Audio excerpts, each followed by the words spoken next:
Hi, thank you so much for coming out to No on O, our campaign kickoff. Big round of applause for everyone here, all the volunteers that we've had so far. My name is Grace Stetson. I'm the former affordability and equity correspondent with Lookout Santa Cruz and current campaign manager with this campaign. We have a great variety of speakers tonight to share every aspect of this campaign. We also have a ton of information about this project throughout this area, so please feel free to look around and see what we have, get some snacks, get some drinks, have a grand old time. First up, we have Mayor Sonja Brunner.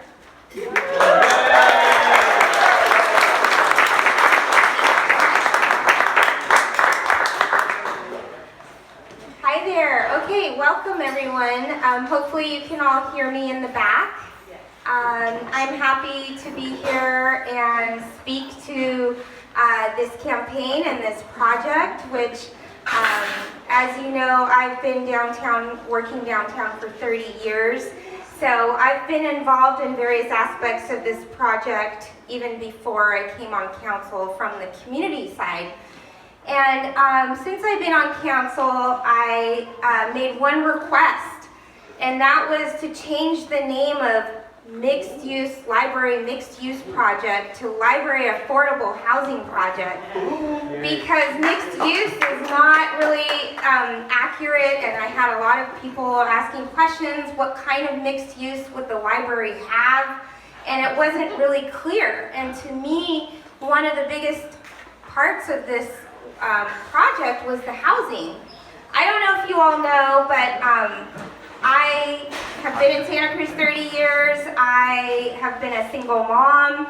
I was on a housing waiting list for 6 years with the Housing Authority before my turn was called, and I was eligible for low-income public housing.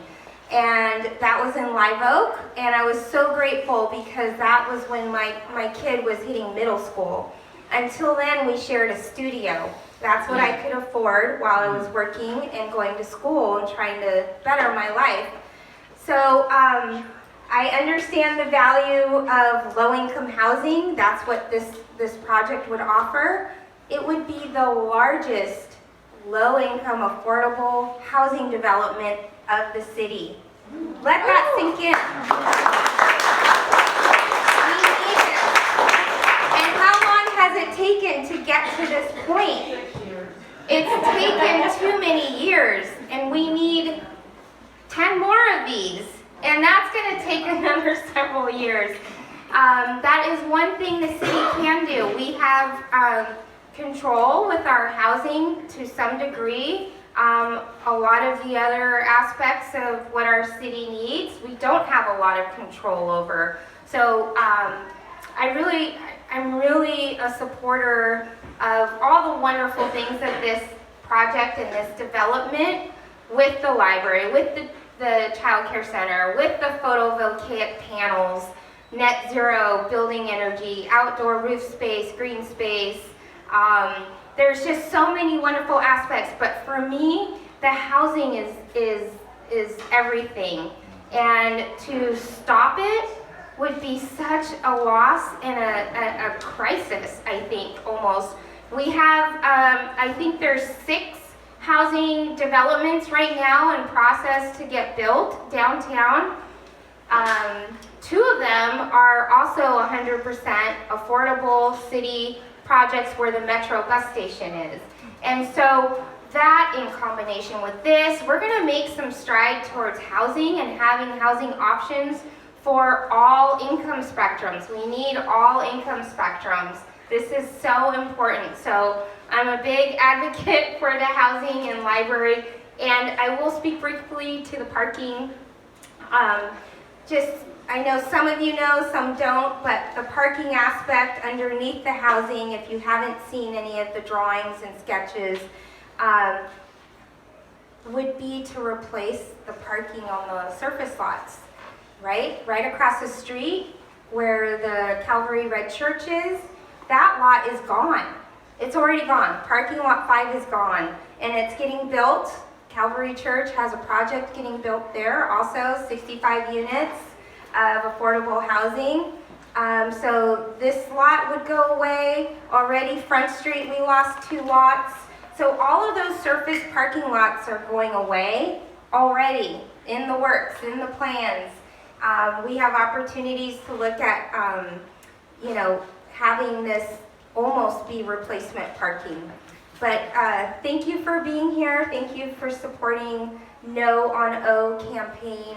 Thank you for listening to me, and I will hand it to Grace.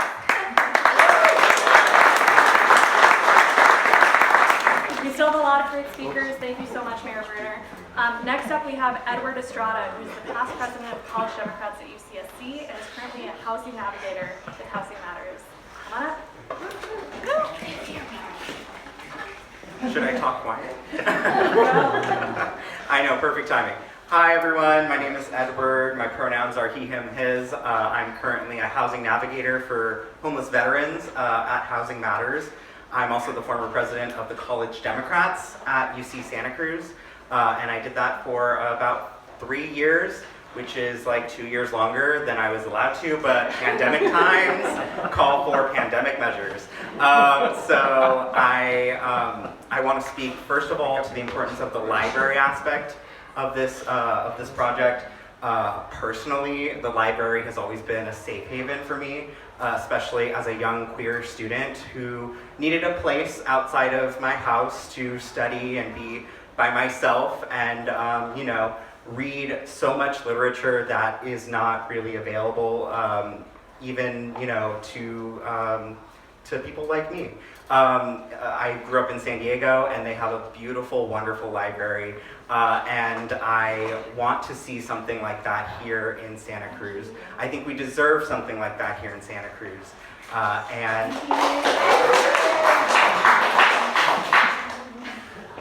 Finger claps, everyone. Now I am graduated. I am a housing navigator for SSVF. It's Supportive Services for Veteran Families. So I work solely with veterans who are experiencing homelessness or at risk of homelessness. And I know every single day how tight the housing market is. Every single day I am going and talking to landlords, talking to developments that are project-based, low-income, affordable housing. My job is to find housing for these veterans. We provide the maximum amount of support for our veterans. We cover their security deposit. We cover their rent until the voucher kicks in. Our EHV voucher holders get an extra $2,000 from the county. And yet, our average waiting period for people who get on our list is about 500 days. And that is with all of those immense supports. So the money is there for a lot of our people, and so I can speak to how tight the housing market is and how these affordable units will actively help a lot of people who already have vouchers or who are looking for a project that has affordable housing. And we can't lose 124 affordable housing units when we're in a crisis like this. Think about the homeless veterans who are actively on the streets or in temporary shelters who are looking for a place to call home. That's who I keep in mind because I serve them every single day. I housed, on a personal note, I housed 2 veterans last week, and it's an amazing accomplishment every time I do it. So let's help house 124 households. Thank you all so much. Next up is one of my old sources from Lookout. She was a homeschool parent who really advocated for everything with the library, brought her children there, and watched them grow up in the downtown Santa Cruz Library. And has also been a member of DLAC and the Santa Cruz Public Library Advisory Commission. This is Serena Dubin. Bring her on up. 21 years ago, I was a new mom with very little money. Fortunately, I discovered the free story time at the downtown library. It sounds like such a small thing, but the story time had a tremendous impact for me. I became very close with some of the other moms and their children, and the library itself became an anchor for our family. As I became a homeschooler, the Santa Cruz library system was integral in our schooling. But because the downtown branch was so inadequate for a whole host of reasons, the bathrooms are scary and there's no place for kids to study, and the upstairs has very little air circulation, we used other branches in the system. We picked up our colds at Branson 40. We went up to the Scotts Valley for the tutoring rooms, met other homeschoolers in the Aptos branch, and used the study tables at the Live Oak Teen Room. And we got mountains of books from everywhere.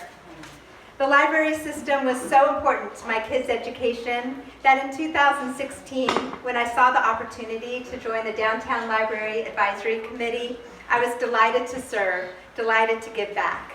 Little did I know what I was getting myself into. But during my time on the Downtown Library Advisory Committee, I began to understand the potential for a truly first-class library right here in downtown Santa Cruz. What it would mean for us to have the kind of library our community deserves, with space for computers and tutoring and books and workspaces and, yes, story times.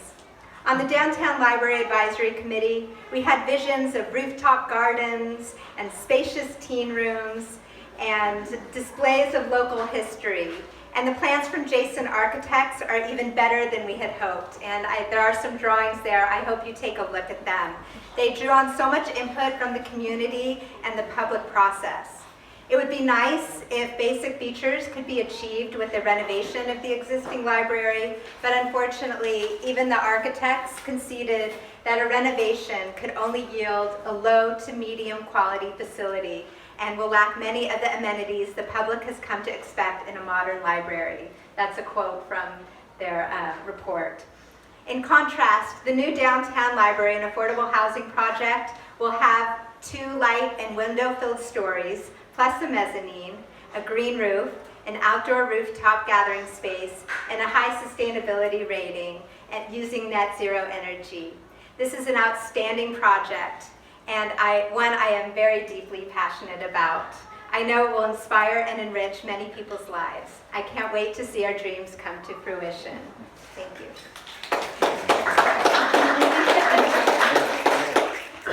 Okay, next up we have a representative from the Downtown Association, Zach Davis. Would you like to come up and speak? Come on over, everyone. Hello, everyone. I didn't actually know I was speaking, so going off the cuff here. We did, the Downtown Association, we got together. We've been following this project for a long time. A lot of discussion, back and forth, consideration, and great perspectives on all sides. And ultimately, our board, which, disclaimer, does not represent every business downtown, but the board itself unanimously voted to endorse the library project and oppose Measure O. And it was because we recognized that having a 21st century library in our downtown that draws people from all walks of life, kids, older people, families, people starting businesses, like my business partner and myself. When we were getting started, we spent countless hours at the library researching, crafting our business plan, putting together our ideas, working with the staff there who were tremendously helpful. It is such an, having a new library in our downtown, such an asset, such a draw for the business community. And then the housing, I mean, as has been said, we need the housing, we need the vitality in our downtown, we need the activity on our streets, the positive engagement, people walking around. I'm in the customer service business. I just want to see happy people walking around, coming into my store, visiting other businesses. So it's just with great pleasure that I'm able to say that the Downtown Association endorses this. And if you haven't had a chance to check out the website and look at the list of endorsements from individuals, but the community organizations, highly respected community organizations that recognize this as a really important project for our community, I urge you to check that out. So, thank you very much. It's officially 6, we can clap. Okay, we just have a few more people, but thank you all so much so far. Next up, we have someone who's been an elected member of this community for a long time, has represented us at a local level and at the state level, and is now vying to become the new mayor for Santa Cruz, Fred Keely. We can clap. Thank you. It is very kind of you to give me the opportunity to speak. I need to put a bit of a disclaimer out to start with, and that is when I made the decision to run for mayor, I made a couple of decisions in the process. One was that I think it's a bad look and it's not appropriate for someone running to be the first elected mayor of the city to start endorsing candidates in districts. I'm not interested in being boss Fred. I just want to be a good mayor, see if I can make that happen. And the same thing applied, I said at the outset of the campaign, that as to measures on the ballot in November, I am not taking a public position in support or opposition to either of those. So I want to make sure that that disclaimer is clear. That doesn't mean I don't have an opinion, so now we get on with this part. So it is my thought, and people can disagree with this, certainly. I think this depends a bit on when you came to town. But certainly the three big modern era waves of Santa Cruz were the arrival of the University of California, an enormous big footprint on our town with wonderful assets flowing into our community, but a whole bunch of impacts beyond the boundaries of the university's campus.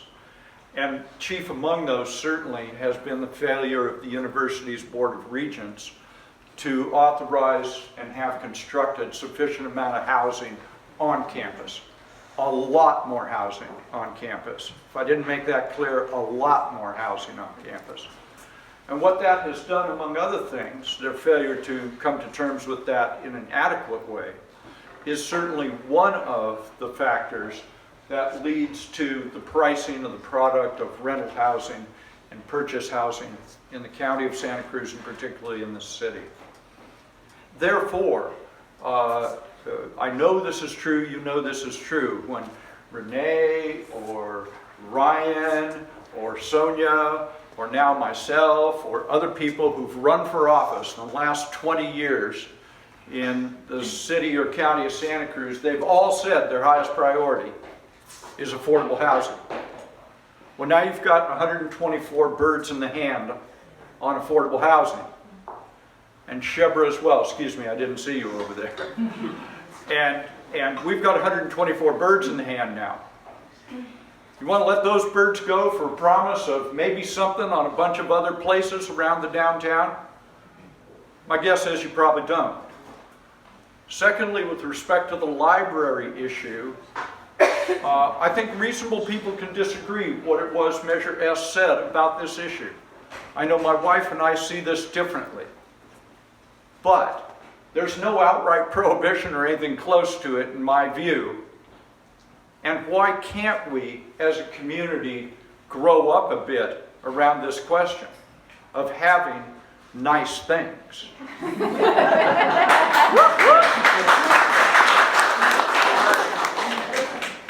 The second big wave that hit our city, in terms of the recent experience, recent history, certainly was the 1989 earthquake.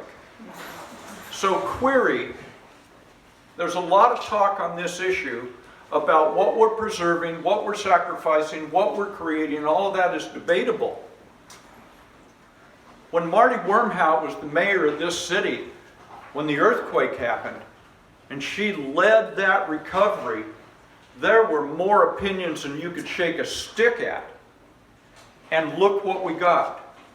We got a resurrected, rebuilt downtown that respects the character of Santa Cruz while moving us ahead as well.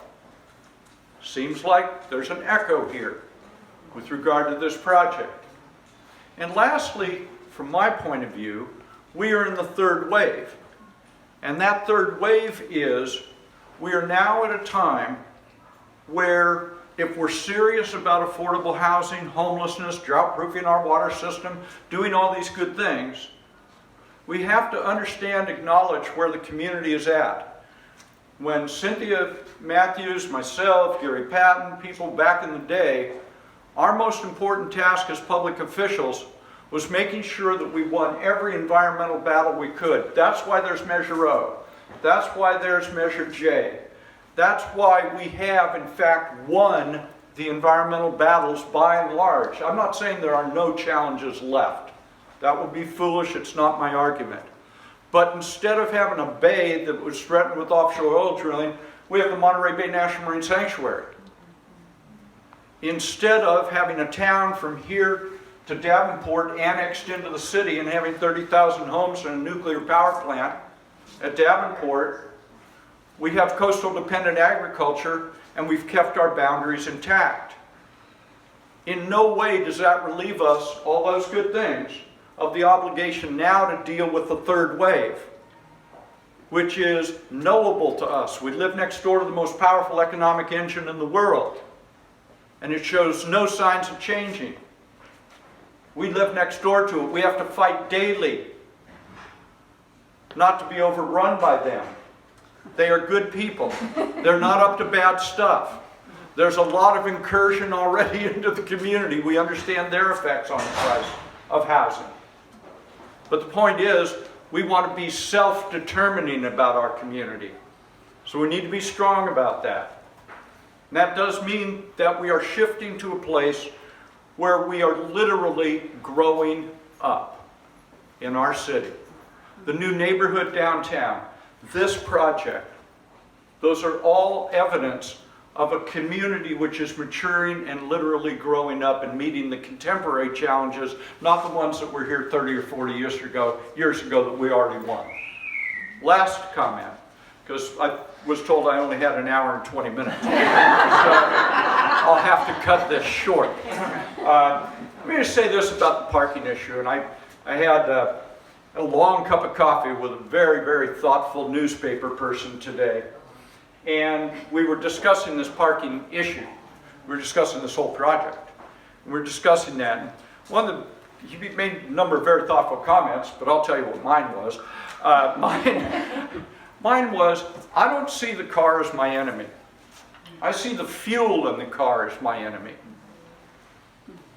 We don't need to say the car going into the indefinite future is our enemy. 15 years ago, you would not have guessed that the marketplace would demand zero-emission vehicles, and 15 years from now, that's all they're going to demand. And so my sense is that what we do with this is respect the fact that the community was heard. There's less parking, there's more affordable housing, there's childcare integrated into the library, and for me, as an individual voter, I think that's darn good enough. Thank you very much. You only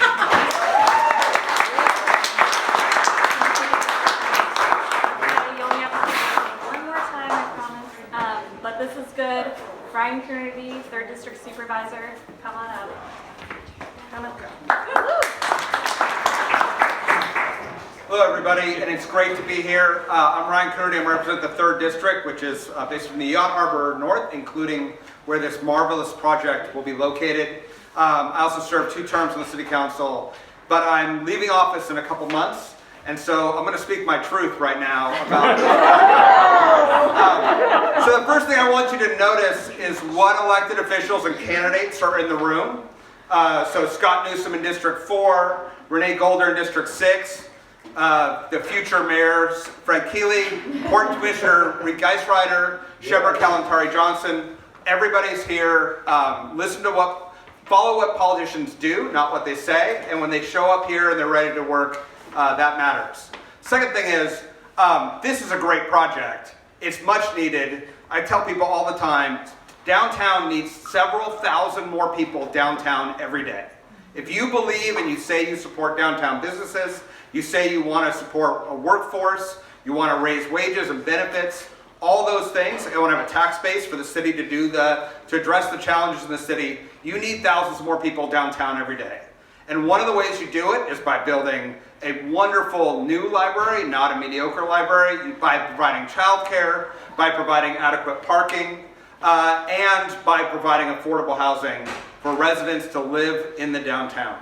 And if this measure was just what became before the Advisory Council and the City Council, which is, do you want a new library or do you want a mediocre library? Do you want childcare or you don't want childcare? Do you want affordable housing or do you not want affordable housing? Do you want to replace adequate parking or do you want to short the downtown of parking? That was an easy vote. That's why the Advisory Council overwhelmingly got there. That's why the Council got there 6-1. But this measure is fundamentally anti-democratic. This went through a 2-year political process, transparent and open, and now we have a measure before us that doesn't say you get a mediocre library, you don't get affordable housing, you don't get childcare, you don't get adequate parking. It's misleading, and it's incredibly important that we oppose this measure because we will have more of these measures that are not about the real choices that are before our elected officials and before us as a community. They are about misleading people to drive a different agenda. And so I am here to urge you to join me in writing a check, talking to your neighbors, getting involved, putting out a yard sign. The best thing about Santa Cruz politics is all elections are still won neighborhood by neighborhood, door by door. And so if you get out and you talk to 5 people, and those 5 people talk to 5 people, and those 5 people talk to 5 people, we're going to win this election, and we're going to have a wonderful new asset in our downtown, and we're going to send a message that we believe in the democratic process, we believe in transparency, and we believe in clear choices before the voters and residents of this community. Thank you very much. Thank you for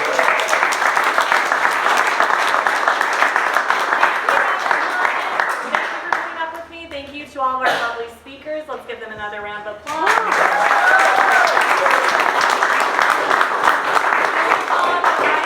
Please volunteer. Please write us checks. We love money. Please table with us. Get a yard sign up front, and keep supporting this mission. Let's go win this thing.